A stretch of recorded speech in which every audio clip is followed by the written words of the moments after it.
দুর্বৃত্তরা যাতে কোনো ধরনের ভয় ভীতির রাজনীতি সৃষ্টি করতে না পারে, সেন্টার দখলের রাজনীতি আবার ফিরিয়ে আনতে না পারে। আমি সৈয়দ এসহাক মোহাম্মদ আবুল খায়ের। আমার নির্বাচন এরিয়া হলো বরিশাল 4, হিজলা, মেহেন্দিগঞ্জ, কাজিরহাট। আলহামদুলিল্লাহ আমরা এখন নমিনেশন সাবমিট করলাম। তো আলহামদুলিল্লাহ এখন পর্যন্ত ভালো পরিবেশ চলতেছে। ভবিষ্যতে কি হয় জানি না, তবে বিভিন্ন হুমকি দামকির ঘটনা আমি শুনতেছি, আমাদের কর্মীদেরকে বিভিন্ন ধরনের ভয়ভীতি দেখাচ্ছে।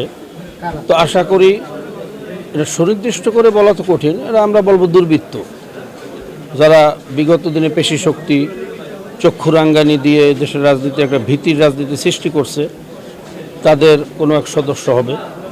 তো আমরা সুনির্দিষ্ট করে এখন বলতে পারছি না। ইনশাআল্লাহ ভবিষ্যতে যদি আমাদের কাছে পরিচয় আসে আমরা বলবো। বাকি এখন পর্যন্ত যা আছে ভালো, পরিবেশ মোটামুটি ভালো আছে।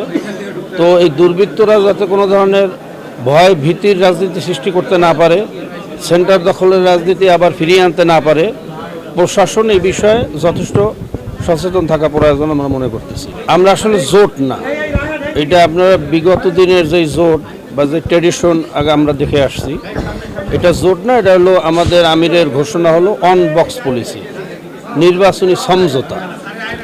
জোট একটা আদর্শের ভিত্তিতে হয়।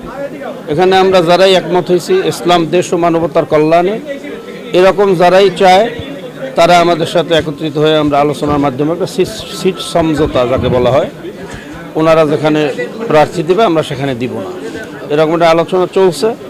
এখনও সিদ্ধান্ত ঘোষণা আসে নাই কে কোনখানে নির্বাচন করবে, কিন্তু আমরা ইতিমধ্যে দেখতেছি বিভিন্ন প্রোপাগান্ডা ছড়াইতেছে, বিভিন্ন প্রার্থীরা বলতেছে আমি এখানে জোটের প্রার্থী।